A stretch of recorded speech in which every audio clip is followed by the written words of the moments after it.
Yes, indeed, it is a soapbox. What do we think to that? Yeah, so we thought this would be a really good one, because it also we want to open it up to other people who feel like they might want to get on the PMO soapbox.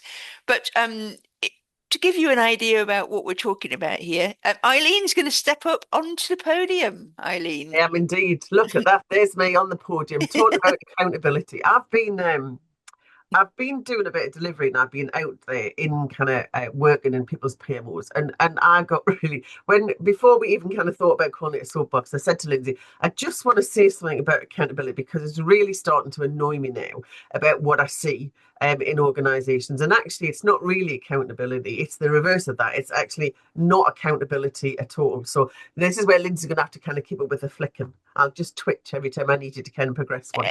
So it really is about lack of accountability. And when I started having this conversation, there was a couple of things when we discussing about it.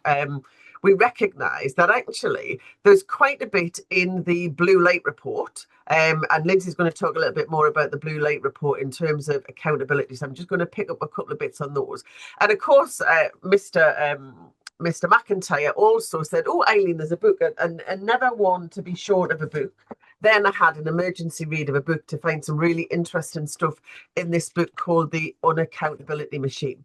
But let me tell you what I mean in terms of kind of some of the specific things that I've seen, not for the first time, which is one of the reasons why I wanted to do it kind of in a soapbox, because these things kind of keep happening again and again and again. There's two kind of specific things that I've found.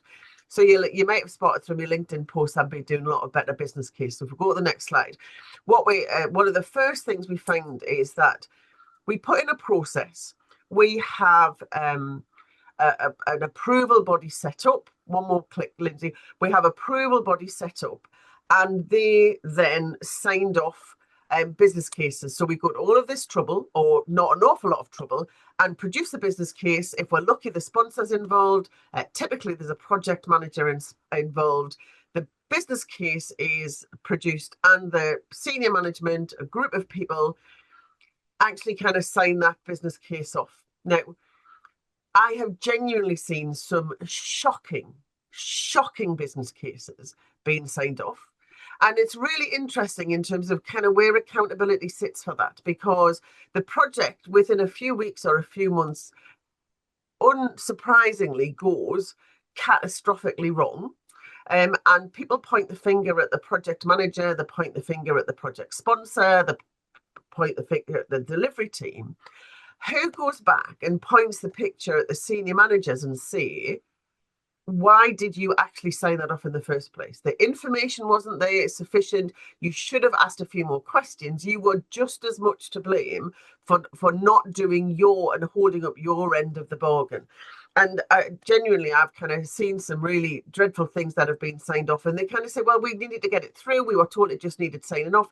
And it's about really kind of living up to that accountability. So that I see that time and time again where senior managers either have not been educated or not really kind of understanding what their accountability is for signing projects off. And then the second bit, which is kind of where we really are in terms of from a PMO perspective, is we try to put in place, we are asked to put in place processes, governance structures. And as soon as life gets difficult, we get, oh, that's an exception. Oh, that doesn't need to follow the process. Oh, that's kind of that's different, or it doesn't account for this particular one. And then all of a sudden, what happens is they've trodden all over the credibility of the PMO because we've been asked to put this process in place. We're trying to adhere to it. We're trying to ask people to kind of keep it for governance. And all of a sudden, it just kind of goes, and we kind of really struggle because we're then meant to look kind of really stupid. But actually, what we're trying to do is what we were asked to do. So interestingly, in the accountability machine, they have this wonderful phrase, which is called an accountability sinkhole. Yes. So that's kind of what we're seeing here. And I didn't even kind of know what accountability sinkhole was. So the accountability sink has got a kind of an agreed definition. And this is a bureaucratic structure or system designed to hide accountability for decisions, making it appear as though no one is responsible for the outcome. Okay. Now, The only bit I kind of disagree with there is because I would suggest when we put those processes in place, it isn't really designed to hide accountability. A lot of the time, it's actually been designed to actually create accountability. So the what happens is that we have an approval process. Lindsay, the sharing this stuff, Yeah. yeah. The what happens is we've got a process that are followed, and because the spreadsheet says 27, the answer is no. So the people actually kind of following the process says, but the spreadsheet says no. Yes, but you have authority to make a decision. Yeah, but the spreadsheet says no. So they can hide behind a kind of a process or a number, which kind of completely disassociates them from whatever decision actually needs to be made. And interestingly, again, when I was kind of thinking about, can you think of a real life example? I'm thinking every single time I went for a peer review, I'm really sorry we can't do that. Yeah, we can't give above the 2.1%. We can't, we've already given 3 people a pay rise, you can't get that.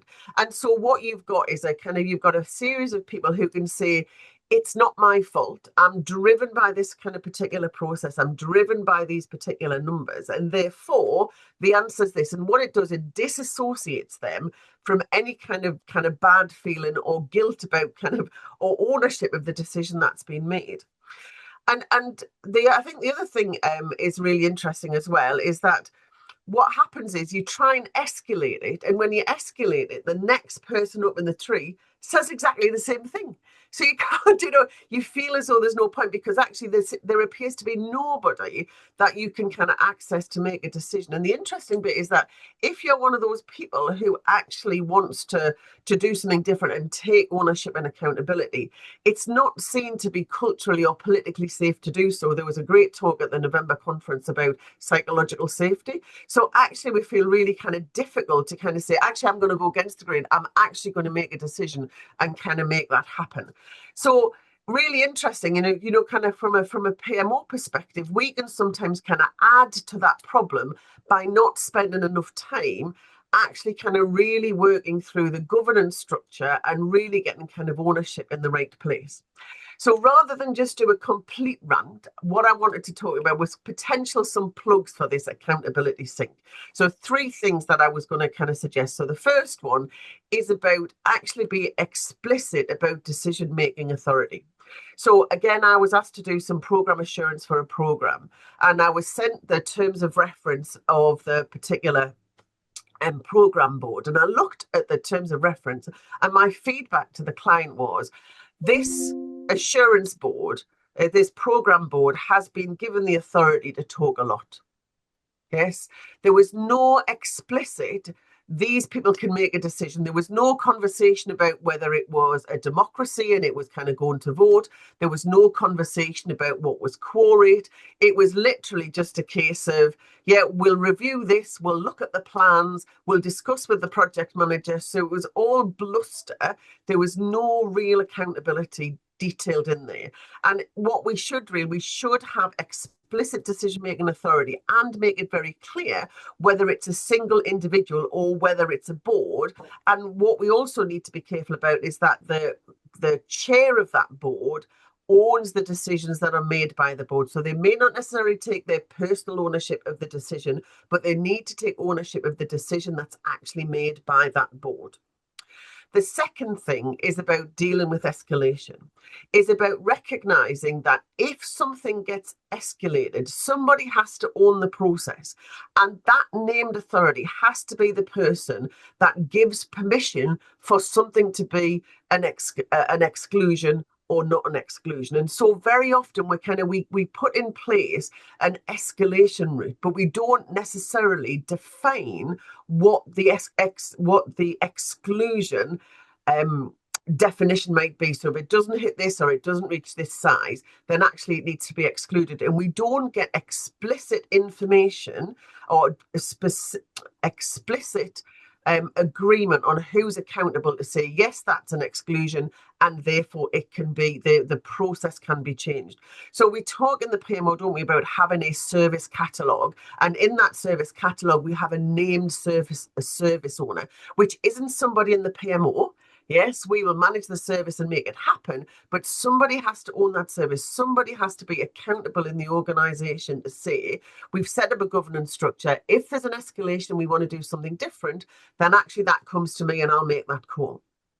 And then the final thing, which is where, from a PMO perspective, it's really kind of helpful where we have a level of credibility around making sure that we understand how exceptions have been dealt with and where we see accountability sinks. So again, if we have got that kind of credibility and are really seen as a kind of a critical friend in the organization, we should have the opportunity to go back to the investment board and say, I'd just like to take us back to those decisions we made, those business cases that we signed off 3 months ago, two of which now are absolutely kind of panning and we need to do something about them. But we want to go back and learn from, yes, whether we made the right decision or not. And from an exception perspective, actually look at what created that exception and whether the process needs to be changed or whether we're going to have more of those and we can get cleverer about giving the deciding body, the original kind of governance body, the ability to, in certain circumstances, make a decision on some of those exceptions. So that's me. That's my 15 minutes on the soapbox. Hopefully not just a mindless rant, but hopefully an idea of how in the PMO we can help and address some of those accountability sinks that we might have in our organisation.